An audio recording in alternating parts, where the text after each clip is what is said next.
Hold up, I am on my way, I'm in motion.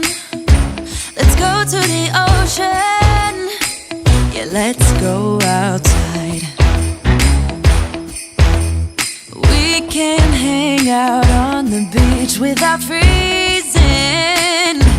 Yeah, isn't that amazing? In Christmas times,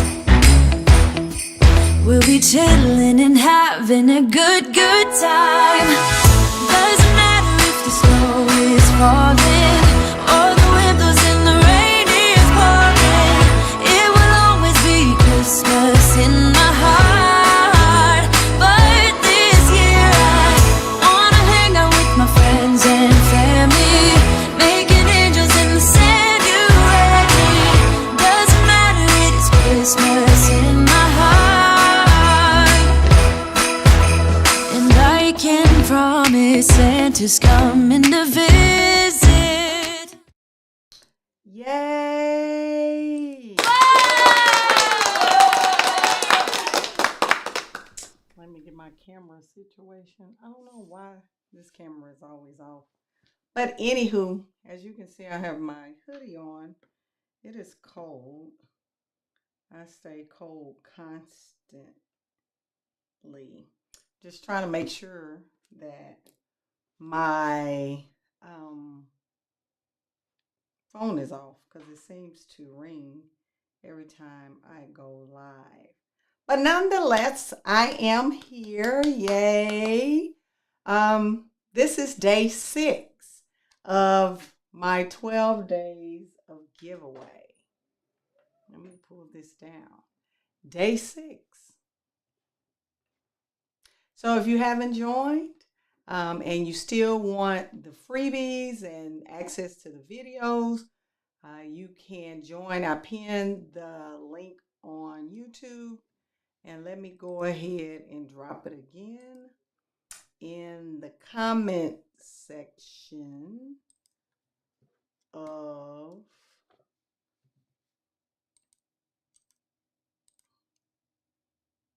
there's the link. It should populate on Facebook as well. So if you're joining me live, thank you. Drop a comment in the comment section. Tell me where you're tuning in from, what grade level you teach, and or support. Because sometimes I have some interventionists and other personnel that join in. So thank you.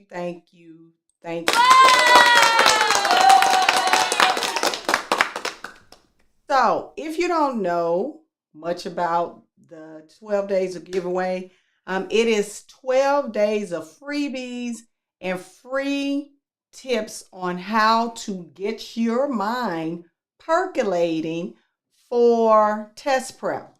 And I know test prep is probably 2 words that you don't want to hear, but it is a necessary evil in what we do every day for our students. So we're on day 6, so I have 5 more days. On Friday, I'll be doing a live stream in the morning and in the afternoon, and then that will wrap it up. Christmas Eve is on the 24th, which is Sunday. I don't have small kids anymore, so I don't really keep up with Christmas unless my grandson is here visiting us. And this year he will not be here, so I'm off the hook for all the Christmas festivities. If you don't know, my son is 29 years old. He will be turning 30 in February. And I know I look young, but I'm not. So that's that. So let me see, because I don't know where my sound levels went, because I definitely have to keep control of that, because sometimes the sound goes out and everything just goes haywire. So that's how you join the 12 days of giveaway. I had 2 people join today, and I already added them to Podia, where all the other previous days and the content is there for you to access. Now, here's the caveat: it will not be there forever. 48 hours after the last live stream for the 12 days of giveaway, I will be deactivating the link to join, and we will close down the group in Podia. So that will no longer be available. So if you're interested and you've been meaning to join, do so as soon as possible, because that will not be open, and I'll be moving on and planning for other things that I will be hosting in January. My workshops, I'm excited about those. So just different things that I'm going to be planning for in the upcoming year. Yay, 2024. Because let me tell you, 2023 has been a doozy. It really has. So without further ado, don't want to waste your time. I'm going to go ahead and get started. I'm doing a little recap from a couple of days to kind of get those who have not been tuning in, watching on the replay, get connected with the other days' content and strategies that I did in the other live stream. Lost my train of thought. So we talked about data, and this is a heat map that I had from many years ago. Talked about reteach skills and maintenance skills. Maintenance skills are skills that your students definitely do a great job on every time you put the item in front of them. So those are maintenance skills. Like some skills that my students do very well on multiplication. That is something I know that they're going to blow out the water. But here's the problem. I know when we get to fractions, historically, that's an issue with children, period. But luckily for them, they have me teaching fractions, and we're going to knock it out the ballpark. But so I know that's something that will be a reteach skill for one of the groups in my classroom. So that's where we are. Now, the next thing that I said was really, really, really important is to have a calendar. Your calendar doesn't have to be anything fancy. It can be just like this one, and just list out your standards that you're going to do every day.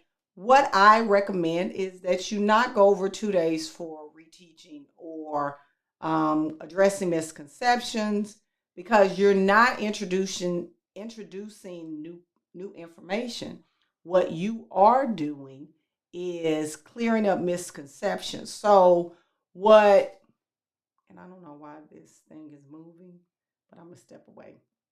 But what you are looking for is, like right now, and this is why I started with the 12 days of giveaway for test prep, is because you need to start looking at, okay, what are things that are consistent that you have been trying to clear up? Because January, something happens in January when that light clicks on.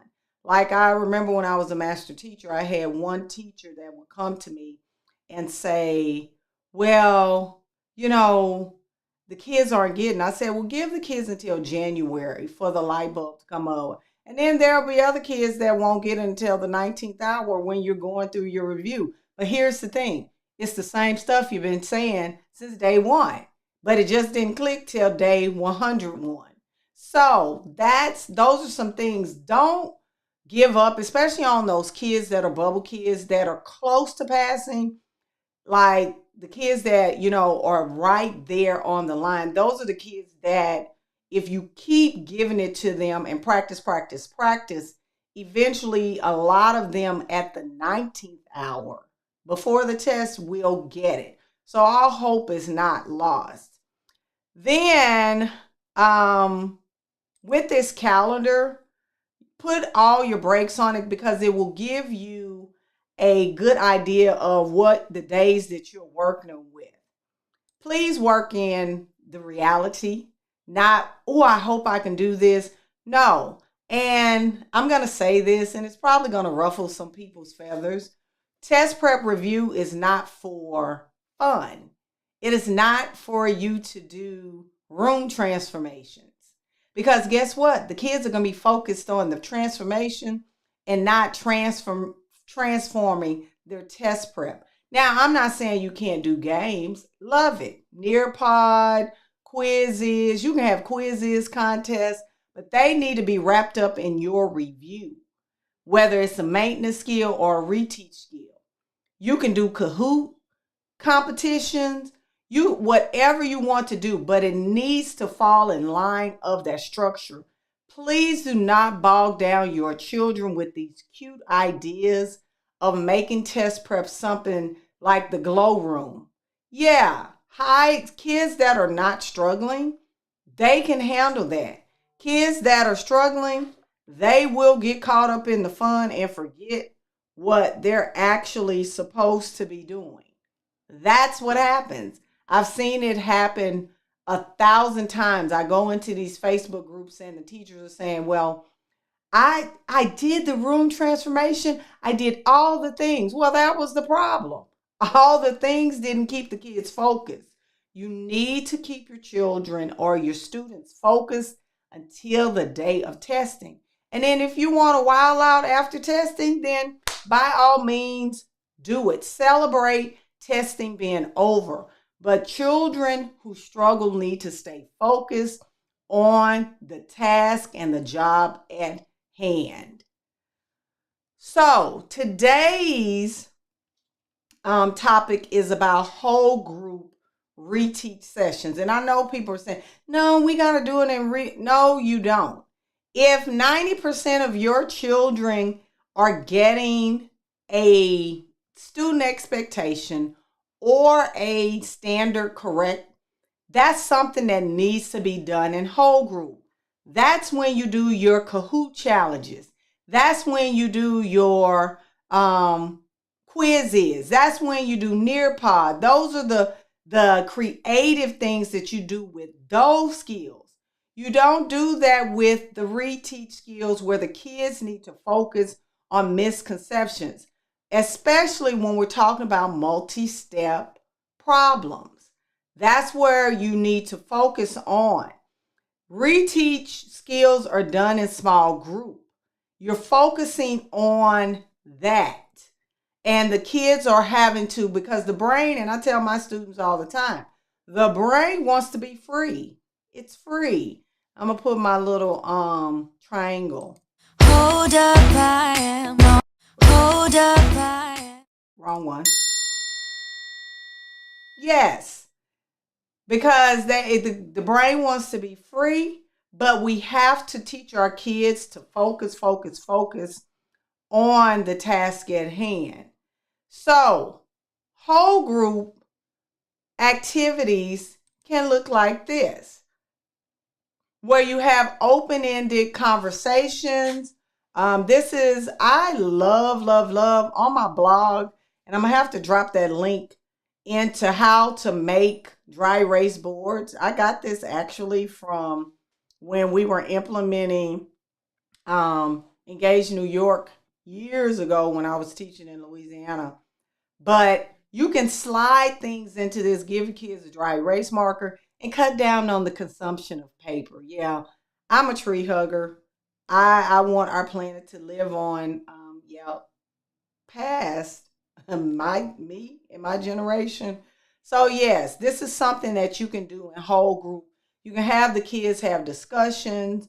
Definitely teach your students about distractors and the right answers, because what I can tell you, conversations are not being had enough about what's the distractor.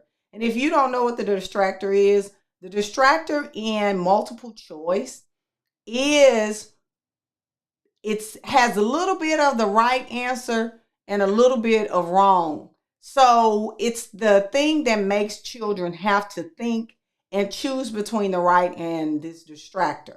What I do is in my classroom, when I introduce it to young learners, the distractor is like the clown at the rodeo. The clown comes out to distract the bull so that the cowboy can get to safety. So in that mind, it paints a picture. Okay, I got to look for the distractor because it's trying to keep me from getting the right answer. So that's what you can tell your students as well when you're having these whole group discussions. But here's the other issue.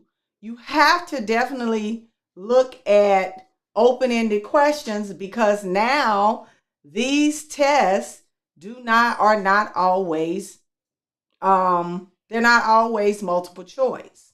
So if the more conversations that you have about items, and I'm going to give you a good resource. It's called Intentional Talk, How to Lead Mathematical Discussions. I have been using it. It is excellent. So I use one of their structures called Compare and Connect. It's looking at the structure of two different problems and discussing how it's different and how it evokes the process of solving them differently. And those conversations are powerful. And those are the type of conversations you should be having in whole group. And you can even you want to make it fun, get an expert badge for your students. So like for my students, I call them mathematicians. And I call them experts, teacher's assistants, all those things that help them to take on leadership roles and takes ownership of what you're doing for your test prep. So these are all ideas that you can do to make it interesting. Now, don't get me wrong. It's I always get burnt out by test prep. I do. I only have enough mental capacity up to the day before testing. I'm done with it. And now, since it's on computer, you have to really make sure that you're doing a combination of paper and pencil and computer-based. We use Canvas, and I like Canvas, but having kids on the computer all the time is not a good idea. It's not. So in your whole group, you have to decide what's going to be paper-based, what's going to be computer-based, and you can flip it every day. But you need to wrap it up every time with your whole group instruction with some maintenance problems. It doesn't have to be 12 problems. It could be 5 problems. I recommend 4 to 5 problems. That's it. Because a test is not going to give the kids 12 problems. So here's what I do recommend that you do. Look at the breakdown of your test. Like for Texas, there's a blueprint. They tell us how many questions are going to be in a section. So like for 8th grade, slope might have had 4 or 5 questions. So what you do is give your students 4 or 5 questions about the topic or slope and see how many they can get right. And it's going to give you an idea of what your children can do in that band. Some of the testing items are only going to have 1 question or 2. So your kids have a 50% chance of getting those items correct. So mimic the test as much and the structure as much as you can during whole group.